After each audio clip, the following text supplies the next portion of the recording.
अच्छा स्टूडेंट्स, आज हमारा लेक्चर है मैटर की फोर्थ स्टेट। हमने जो पहला लेक्चर लिया था उसमें मैंने बताया था मैटर की 5 स्टेट होती है। कितनी होती है?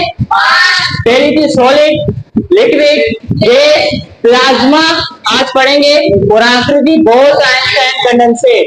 तो मैटर की 5 स्टेट होती है, सॉलिड, लिक्विड, गैस। इजी है, 2 पढ़नी, 1 पढ़नी है हमने।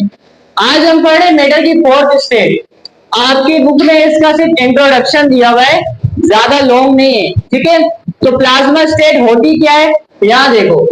When energy is added to gas, ये तो पता है ना क्या है gas, solid, liquid, gas. When energy is added, added का मतलब क्या होता है? और दे देना, ऐड कर देना, किसी चीज में और मिला देना। जब एनर्जी हम मिलाते हैं किसके अंदर, जब एनर्जी ऐड करते हैं किसके अंदर, तो वो क्या बन जाता है? Plasma state. When energy added to gas, gas में जैसी एनर्जी मिलाते हैं वो प्लाज्मा बन जाता है। अच्छा यहां देखो, हमने पढ़ा था सॉलिड, लिक्विड, गैस। आज पढ़ रहे प्लाज्मा। सबसे पहले हमारे पास आता है सॉलिड। ये सख्त चीजें होती हैं। ये जो सॉलिड है, जब इसको हम लोग एनर्जी देते हैं, जब सॉलिड को एनर्जी देते हैं ये क्या बन जाता है? एग्जाम्पल लो, इसको हीट करें, क्या करें? जब हीट करते हैं जो सॉलिड होता है वो लिक्विड बन जाता है ना। तो जो सॉलिड होता है इसको मोर एनर्जी दें तो लिक्विड बन जाता है। लिक्विड को मोर एनर्जी दें तो क्या बन जाता है? अब जब गैस को मोर एनर्जी देंगे तो क्या बन जाएगा? प्लाज्मा। आप समझ में आ रहे हैं? प्लाज्मा पहला था सॉलिड, उसको एनर्जी दी लिक्विड, मोर एनर्जी दी गैस, और ज्यादा एनर्जी दी प्लाज्मा। तो प्लाज्मा की एक लाइन की डेफिनेशन है, when energy is added to gas it forms plasma state. अच्छा जो गैस होती है ना, गैस, अब फर्स्ट करो मेरे पास एक बर्तन है, इसके अंदर एक गैस, क्या है? जो गैस होती है ना, इसके अंदर एटम्स होते हैं। क्या होते हैं? और आपको पता है एटम का स्ट्रक्चर कैसा होता है? बीच में प्रोटॉन, न्यूट्रॉन और बाहर होते हैं इलेक्ट्रॉन्स। ये तो पता है ना।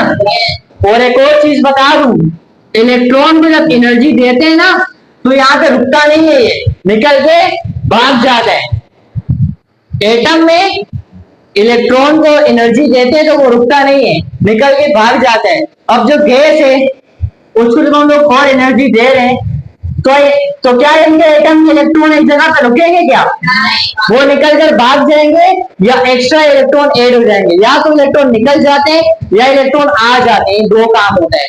अच्छा जब एटम के अंदर से इलेक्ट्रॉन निकल जाए या आ जाए, एटम के अंदर से इलेक्ट्रॉन निकल जाए या आ जाए, वो एटम नहीं रहता, वो क्या बन जाता है? आयन।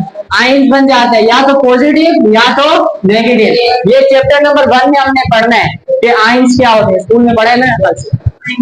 यहां देखो, एटम के अंदर एनर्जी देते हैं तो एटम नहीं रहता, वो क्या बन जाता है? आयन्स। कब बनता है? जब इलेक्ट्रॉन निकल जाते हैं या आ जाते हैं। तो आयन्स 2 टाइप्स के होते हैं, पॉजिटिव, दूसरा नेगेटिव। तो ये ऑल अबाउट है हमारे पास प्लाज्मा स्टेट के लिए। सबसे पहले डेफिनेशन क्या थी? गैस को एनर्जी दो वो प्लाज्मा बन जाता है।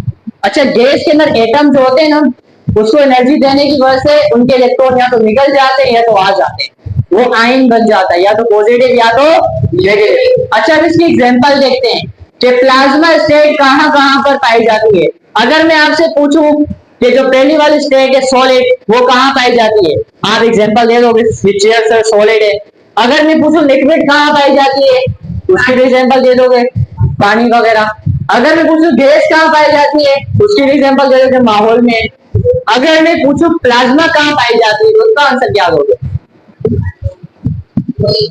अच्छा इसकी एग्जांपल यहां देखो, हमारे पास प्लाज्मा की सबसे पहली एग्जांपल है लाइटनिंग। क्या है? लाइटनिंग क्या होता है? जब बारिश होती है ना, बिजली चमकती है, बारिश होती है, बिजली चमकती है, वहां से रोशनी निकलती है, उस वक्त वहां पर कौन सी स्टेट आ जाती है? अच्छा ये देखो, ये हम लोग इंसान नीचे है जमीन पर, यहाँ पर बादल है, क्या है? यहां से बारिश हो रही है, जो बारिश हो रही है, बादल है, इनके अंदर क्या होती है? गैस क्या होती है? गैस। इनको थोड़ी सी एनर्जी मिल जाती है, ये क्या बन जाता है? और जो प्लाज्मा होता है ना, प्लाज्मा, इसकी एक खुसूसियत होती है, इसमें से लाइट निकलती है। क्या निकलती है? लाइट। तो हमारे माहौल में गैस होती है, इसको एनर्जी मिलती है, तो ये क्या बन जाता है? और इससे फिर क्या निकलती है? वो देखते हो ना, जब आसमानी बिजली चमकती है, वो लाइट लगती है। अक्सर बच्चे कहते हैं वेल्डिंग हो रही है ऊपर, वो वेल्डिंग वेल्डिंग नहीं होती है, वो ये वाला चक्कर होता है। हमारे माहौल में गैस होती है, वो जो गैस है उसको एनर्जी मिल जाती है, वो बन जाती है प्लाज्मा, और प्लाज्मा पे लाइट निकलती है। अच्छा, एक एग्जांपल तो क्या हो गई? लाइटनिंग। अच्छा, लाइटनिंग की है ना, ये एग्जांपल हो गई। ये एग्जांपल आई समझ में? लाइटनिंग, जो बिजली चमकती है। अच्छा, ये कौन सी एग्जांपल है? Light bulb. आजकल तो ये वाले बल्ब आते हैं, एलईडी वाले। इससे पहले वाले जो बल्ब आते थे ना, वो जो उसके होते थे, क्या नाम है, हाँ, उसके अंदर होती थी गैस। क्या होती थी?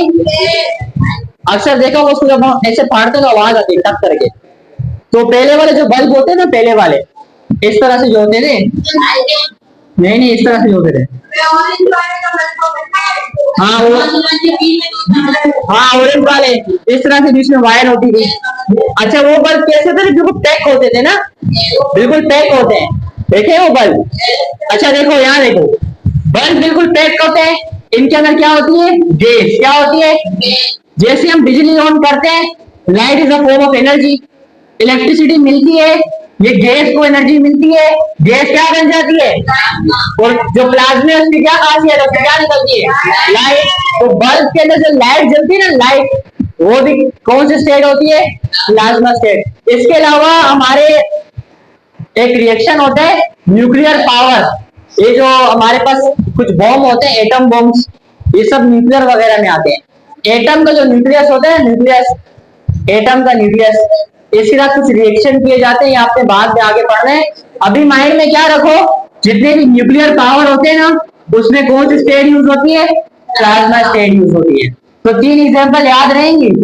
बल्ब, जो पुराने जमाने में बल्ब, आजकल तो एलईडी वाले, इसका तो ऊपर से प्लास्टिक के उतर जाते हैं। तो बच्चों हमने क्या पढ़ा? प्लाज्मा स्टेट, गैस को एनर्जी दो, प्लाज्मा बन जाता है। एटम क्या बन जाते हैं? आयंस बन जाते हैं। एग्जांपल में था बल्ब, लाइटनिंग जो बिजली चमकती है, और आखिरी वाला हमारे पास न्यूक्लियर पावर, ये है।